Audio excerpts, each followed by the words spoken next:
So if you have two functions, in this case they're both parabolas. So there's only so high we can go. We definitely can't go higher than x to the fourth. But we may not get that far depending on what the question is. Okay, so the first couple questions are compositions. So you just say f of g of 1, and then you put g of 1 inside. G of 1 is 2 minus 1 is 1, so that's f of 1. Then you calculate f of 1, 1 plus 3 minus 1, which is just 3.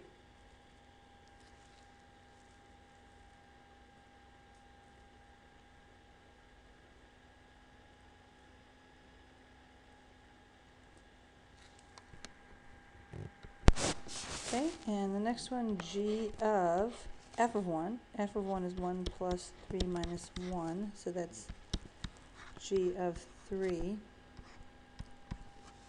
And that's going to be 2 times 3 squared minus 1. 2 times 9 is 18, so that brings us to 17.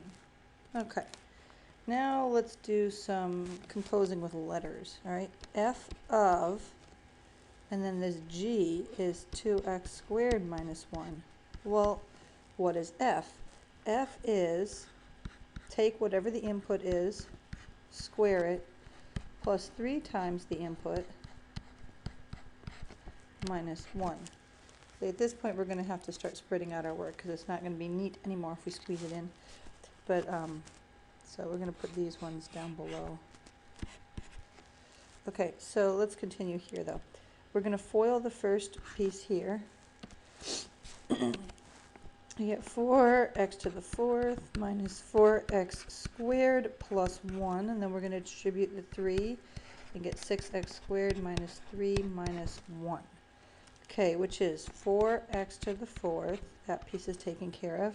Now we want 6x minus 4x, so we get x squared rather, 2x squared. 3, then a plus 1 and minus 1. Okay, so this is the answer to C. At this point I'd say, well, your work's starting to get sloppy. I mean, mine is. So maybe you want to just box in your answers so I don't lose them.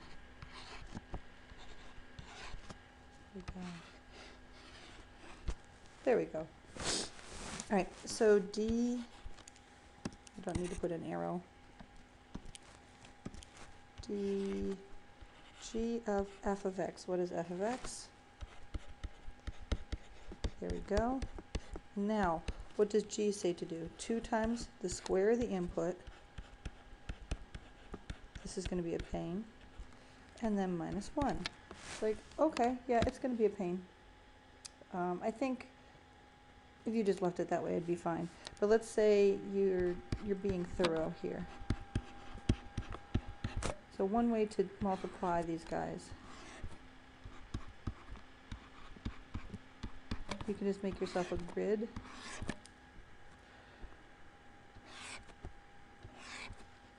Okay, and then you just fill these guys in. X to the fourth, 3x cubed minus x squared, 9x squared.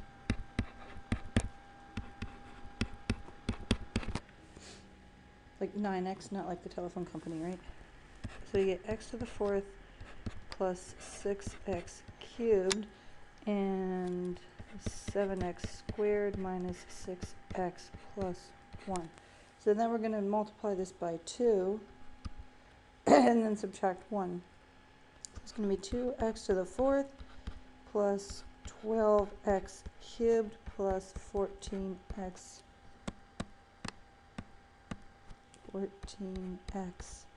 squared minus 12x.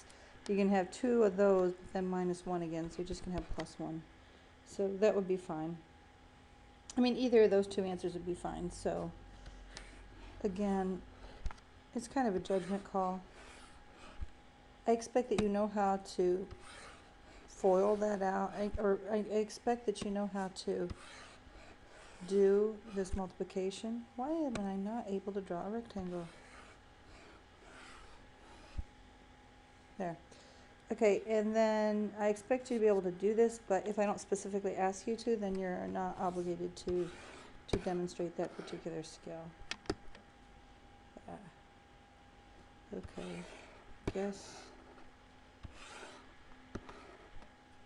I just need a little bit more space so I can do the last question. Okay.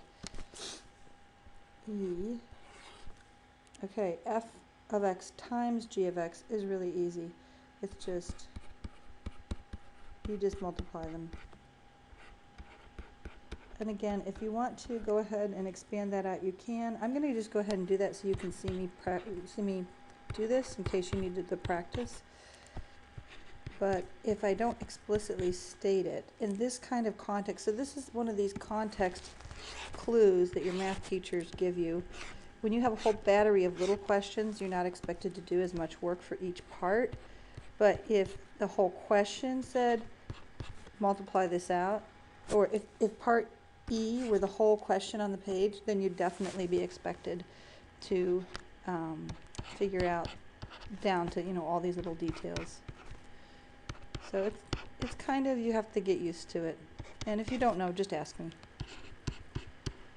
Let's see, plus 6x cubed minus 3x squared minus 3x plus 1.